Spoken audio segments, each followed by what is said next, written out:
Dear students, let us study our next topic,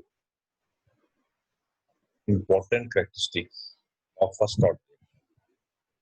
अगर आपको याद है, कल हमने प्रीवियस वीडियो में डिस्कस किया था how to derive integrated rate equation for first order. What was the equation? The equation was A is equal to 2.303 upon the log of A upon A minus x. If our reaction is of first order, अगर हमारा reaction first order का है, that reaction must obey this equation. That is, A is equal to 2.303 upon B log of A upon A minus x. What is x? X is the amount which react in time. What is A? A is the initial concentration. पे ध्यान देना बच्चे. अब इसको हमने verify कैसे करना? How to verify? How to apply this equation? First order. इसके लिए हम इसको थोड़ा मॉडिफाई कर लेते हैं. इस इक्वेशन को हम as per this mathematical equation y is equal to mx plus as we did in the case of zero order reaction. Let us modify it. इस इक्वेशन को देखिए, थोड़ा सा मॉडिफाई हमने किया बच्चे.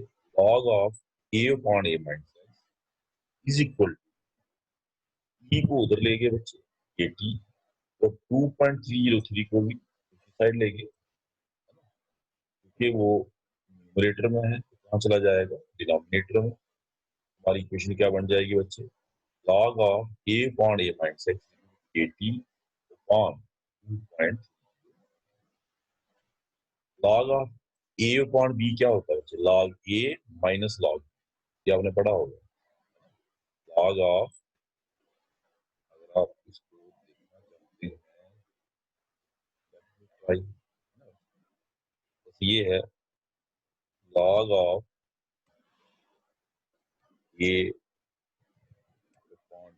क्या होता है बच्चे? इट इज इक्वल टू, ये होता है मैथमेटिकल फॉर्मूला है, log a minus log relation.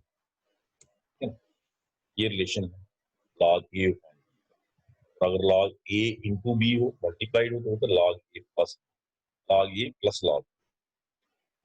ये रिलेशन हम यहाँ पे यूज कर लेंगे. log a upon a minus x is equal to, ये हो गया a, ये हो गया b, log a minus log a minus is equal to 80 upon 2.30.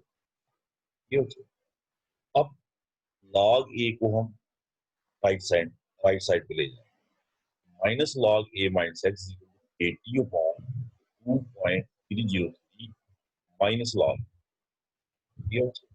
Negative sign को लेफ्ट साइड से उठा के राइट साइड ले जाएंगे. क्या बन जाएगी इक्वेशन?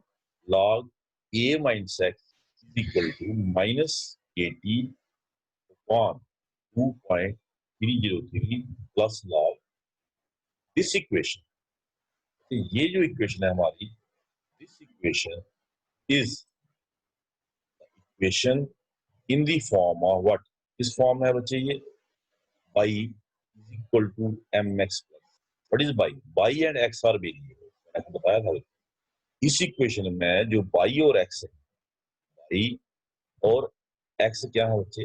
वेरिएबल. m भी कांस्टेंट है, c भी कांस्टेंट है. तो हमने तो यहाँ पे y कौन? ये रिप्रेजेंट कर रहा है बच्चे y. This is representing y. ये y को रिप्रेजेंट कर रहा है. जो हमारा t है, t भी वेरिएबल है. ये रिप्रेजेंट कर रहा है बच्चे x. Representing x. And this minus k upon 2.303 represent m and log a represent c. log a है बच्चे, ये रिप्रेजेंट कर रहा है किसको? आपको पता है a is the initial concept. Initial आप किसी भी रिएक्शन को जब आप स्टार्ट करेंगे, initial once you fix that remain. थोड़ी चेंज. आपसे 10 मिनट बाद कोई पूछेगा आपकी इनिशियल कंसंट्रेशन क्या थी, वही थी जो 5 मिनट पहले कोई पूछेगा. initial remains. What is changing? X is changing. What is the X? X is the amount which react in time. When X is changing, understood है A minus X is changing. X वो amount है जो time T में react किया. What is A minus X? A minus X is the amount at time t. Time T में कितना react किया है ना, उसको इनिशियल से माइनस कर देंगे तो हमारे पास टाइम टी पे कितना बच गया, that is A minus X. क्योंकि t is variable, time is moving, A minus X, that is concentration at time t is also changing. We have these variables, so we plot a graph between log A minus X and log A minus X, and if it is a first order, अगर ये first order reaction है, we should get a slope like this. आप कहेंगे ऐसा ही slope zero order में भी आया था, फर्क क्या? अच्छा, वहां पे जो प्लॉट था that was between different terms. किसके बीच में प्लॉट था? That was between A and T, but that was for zero order. किसके लिए था बच्चे? Zero order. A और T के बीच में था. यहाँ पे है log A minus X and difference, वहां लॉग नहीं लगा था बच्चे, क्या है ना. तो यहाँ पे ग्राफ, अगर ये फर्स्ट ऑर्डर रिएक्शन है तो आपने log A minus X versus T graph draw करके देखना. अगर आपको लगता है जीरो ऑर्डर रिएक्शन है, A और T के वर्सेस ग्राफ ड्रा करके देखना, है ना. लेकिन चूंकि हम यहाँ पे स्टडी कर रहे हैं फर्स्ट ऑर्डर, उसी के बारे में बात करते हैं, तो we will plot a graph between log A minus X versus, if it is a first order. अगर ये फर्स्ट ऑर्डर होगा, अगर ये जीरो ऑर्डर होगा बच्चे, तो फिर ये ऐसा स्लोप नहीं देगा. अगर ये सेकंड ऑर्डर होगा, ये ऐसा स्लोप नहीं देगा. If it is first order, it will give a slope like this. The value of slope is equal to minus, यहाँ से वैल्यू ऑफ स्लोप किसके बराबर होनी चाहिए बच्चे? m के बराबर. तो यहाँ पे m कौन है? e को छोड़ के बाकी सारा वैल्यू m का है. That is minus k upon 2.30. और यहां भी ये स्लोप इंटरसेप्ट करेगा कंसंट्रेशन एक्सिस को, दैट इज लॉग. क्या होगा बच्चे? Log of initial concentration, that is value of c. अगर आप y is equal to mx plus c में ग्राफ प्लॉट करते हैं, याद होगा बच्चे, plot a graph between y, mathematical equation जो है x, variables, we get a slope.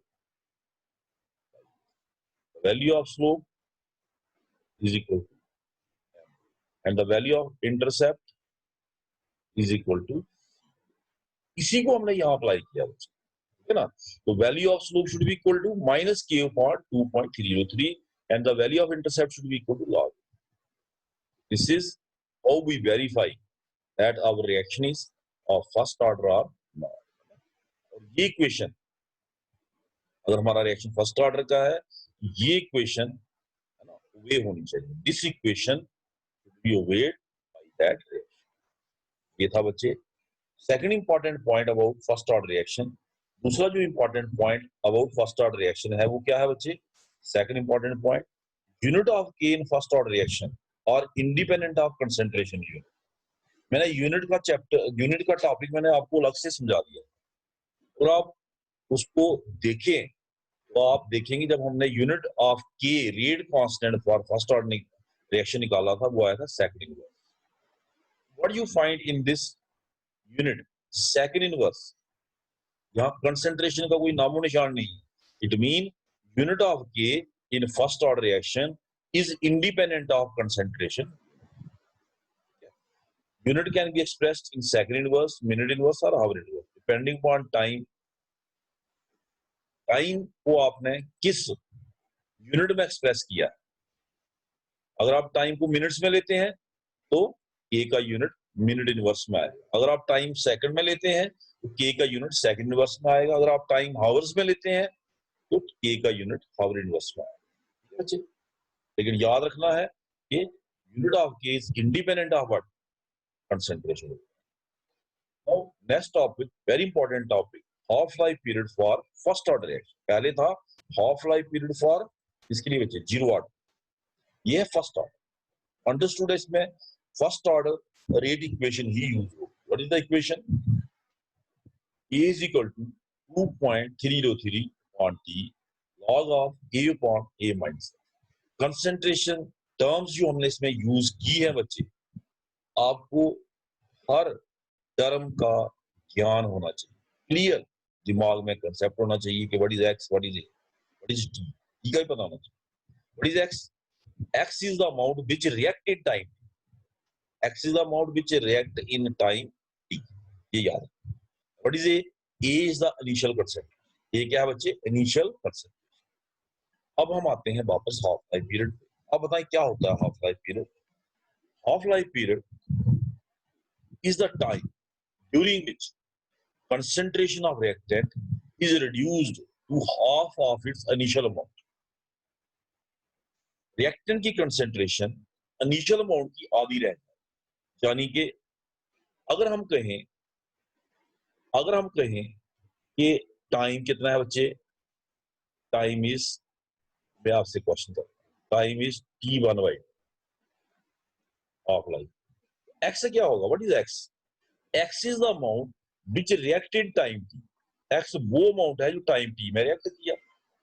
क्योंकि टाइम को हमने फिक्स कर दिया कितना, हाफ लाइफ पीरियड, एक्स किसके बराबर होना चाहिए? इनिशियल का आधा। What is initial? A, it should be a/2। ये दो काम है। आपने टाइम को फिक्स करना, हाफ लाइफ पीरियड निकालने के लिए आपने टाइम को फिक्स करना equal to half life period, और एक्स को लिखना। एक्स इज अंडरस्टूड है, x is related to time. If time is half life period, x should be half of initial. Initial क्या है? ए, दैट इज ay, ठीक है बच्चे। इन वैल्यूज को आपने इस इक्वेशन में पुट कर देना। कौन सी इक्वेशन? दिस इक्वेशन, ये वाली इक्वेशन, इस इक्वेशन, ठीक है। इस इक्वेशन को हमने री ऑर्गेनाइज किया। log of a upon a minus x is equal to, t को उधर ले गए बच्चे, 2.303 को भी उधर ले गए, क्या बन गया? kt upon 2.3, और t इज इक्वल टू, क्योंकि हमें हाफ लाइफ पीरियड निकालना है, t किसके बराबर हो गया बच्चे? 2.303 upon k log of a upon a। When t is equal to 1/2, then x is equal to a/2। मैं आपको समझा दूंगा। Put these values in equation first. What do we get? t1/2, t की जगह में लगा दिया t1/2, 2.303 upon k log of a upon a minus x। x किया क्या आ गया बच्चे? a/2, ठीक है। मैथमेटिकल सोल्यूशन है, आगे कोई मुश्किल नहीं है। प्योर मैथमेटिक्स से t1/2 is equal to 2.03 upon k log of a upon a/2। a में से माइनस किया a/2, क्या आ गया? ठीक है। इसको फिर फर्दर सॉल्व किया, 2.33 upon k log of a into 2/a, ऊपर चला गया। मेरा कर्सर देखिए कहां मूव कर रहा है बच्चे, a से a कैंसिल हो गया, t1/2 that is half life period is equal to 2.03 upon k log of 2 की वैल्यू अगर लॉग टेबल से आप चेक करें, log 2 की वैल्यू अगर लॉग टेबल से आप चेक करें बच्चे, इट इज 0.301। ये वैल्यू आपने याद रखनी है। आप कहेंगे इसके लिए हमें कोई लॉग टेबल देगा, वो नहीं देगा, एक ही वैल्यू है, you have to remember it, ठीक है। ये मल्टीप्लाई करेंगे and we get the final equation for half life period of what? First order reaction. This is the final equation. Half life period is equal to 0.693 upon K. What is the importance of this equation? Half life period is independent of initial concentration in case of first order reaction. K is constant, 0.693 is constant. It means initial concentration आपने कितनी ली है first order reaction में, half life period उस पर depend नहीं करता। Half life period in case of first order reaction is constant. इसकी value क्या होगी बच्चे? याद रखिए बच्चे, फर्स्ट ऑर्डर रिएक्शन में half life period is always constant, it is independent of initial concentration. मतलब आपने सपोज 10 मोल्स लिए, एक बच्चा है उसने 10 मोल्स लिए, दूसरा बच्चा उसने 5 मोल्स लिए, रिएक्शन फर्स्ट ऑर्डर है। एक 10 मोल से इनिशियल कंसेंट्रेशन स्टार्ट किया, एक 5 मोल। हाफ लाइफ पीरियड दोनों के केस में क्या होगा बच्चे, same. In case of first order, it is constant. As per this equation, you find it. Experimentally also it has been found that in case of first order reaction, those reactions which follow first order, their half-life period is constant. अगर आप zero order को अपने दिमाग में थोड़ा सा वापस लाए, रिवाइड करें, तो वहां पे मैंने क्या बताया था कि half life period is directly proportional to initial concentration in case of what, zero order. Case of first order, it is independent of initial concentration. ये बच्चे आपके नॉलेज के लिए, आपके सिलेबस में तो जीरो ऑर्डर और फर्स्ट ऑर्डर ही है, लेकिन कई बार आपको मल्टीपल चॉइस क्वेश्चंस आते हैं कंपैरेटिव एग्जाम में, तो वहां पे सेकंड ऑर्डर का कोई पूछ लेंगे what is the relation between half life period and initial concentration. एक जनरल फार्मूला हमने डिराइव किया है. Half life period is directly proportional to a raised power 1 minus n. A is the initial concentration and N is the order. इस equation को use करके बच्चे आप directly किसी भी ऑर्डर ऑफ रिएक्शन का आप रिलेशनशिप निकाल सकते हैं between half life period and initial concentration. जैसे एग्जांपल, अगर जीरो ऑर्डर है, N जीरो होगा, तो half life period is directly proportional to initial concentration. अगर फर्स्ट ऑर्डर है, 1 minus 1 0 हो गया, anything raised to power 0 equal to 1, mean half life period independent of initial concentration. अगर आप सेकंड ऑर्डर रिएक्शन है, 1 minus 2 मतलब a raised to power minus 1, that is half life period is inversely related to initial concentration. This is how we can solve it. In case of reaction, the amount of substance left after n half lives, reaction में n half lives के बाद कितना amount बच जाएगा, ये भी formula बच्चे याद रखें. a upon 2 raised power n, n half lives के बाद मतलब 4 हाफ लाइव्स के बाद, 4 हाफ लाइफ, जैसे देखो मैं आपको 20 मोल लिया आपने, ठीक है. फर्स्ट हाफ लाइफ कहाँ पे आएगी, जब उसका 10 मोल रह जाएगा. सेकंड हाफ लाइफ कहाँ पे आएगी, जब उसका 5 मोल रह जाएगा. थर्ड हाफ लाइफ कहाँ पे आएगी, जब उसका 2.5 मोल रह जाएगा. फोर्थ हाफ लाइफ कहाँ पे आएगी बच्चे, जब उसका 1.25 मोल रह जाएगा. फोर्थ हाफ लाइफ 20 मोल से स्टार्ट किया मैं बच्चे, कहां से स्टार्ट किया, 20 मोल, ठीक है. अगर मैं इस फार्मूले से निकालूं, क्या फार्मूला है, a divided by 2 rays power n. 2 rays power n मैं कह रहा हूं 4 हाफ लाइफ, ठीक है बच्चे. क्या आ गया, 20 डिवाइडेड बाई कितना हो गया, 2 into 4, then 2 रेज़ पावर 4 कितना हो गया, 2 मल्टीप्लाइड बाई 2 मल्टीप्लाई करना है 4 टाइम 2 2, ठीक है. 2 रेज़ पावर 4 है, 2 into 2 into 2 4 टाइम, कितना बच्चे, कितना आ गया, कितना है बच्चे, 2 to 2 4, 4 to 8, 8 to 16, that is divided by 16. What is the answer? Answer is 1.25, ठीक है बच्चे, 1.25, 1 ऐसे मैंने कितना निकाला, फोर्थ हाफ लाइफ पीरियड बोली मैंने. 20 से फर्स्ट हाफ लाइफ पीरियड कब होगी, जब हमारा आधा रह जाएगा 10. सेकंड हाफ लाइफ पीरियड जब 10 का आधा रह जाएगा 5. थर्ड हाफ लाइफ पीरियड जब 5 का आधा रह जाएगा कितना, 2.5. फोर्थ हाफ लाइफ पीरियड जब 2.5 का आधा रह जाएगा, दैट इज 1.2. इस तरीके से आप एक जनरल फार्मूला याद रखेंगे, a upon 2 rays power n. What is a? a is the initial concentration. a को हम a नॉट भी कहते हैं, नॉट बेस पे लगाना, तो याद रखना इनिशियल के लिए. ऊपर पावर देते हैं हम जीरो की, दैट इज जीरो आते हैं. बेस पे ये इसको ऐसे भी लिखते तो ऐसे लिख लें, वो आपकी चॉइस है बच्चे. ये आपकी बुक्स में उसने आर के साथ भी मेंशन किया है, कोई भी रिएक्शन उसने देखा, मैंने एनसीईआरटी में R2P लिखा, मैंने A2B लिखा, A2 प्रोडक्ट उसने R2P लिखा, तो दैट डजंट मैटर. आप किस चीज से डिनोट करते हैं, रिएक्टेंट को A से करते हैं, B से, C से, दैट डजंट मैटर. मैटर आपकी कैलकुलेशन, आपकी डेरिवेशन सही होनी चाहिए. थैंक यू, होप आपको ये टॉपिक समझ आएगा. वेरी इंपॉर्टेंट टॉपिक, अच्छे तरीके से इसको अंडरस्टैंड करें बच्चे.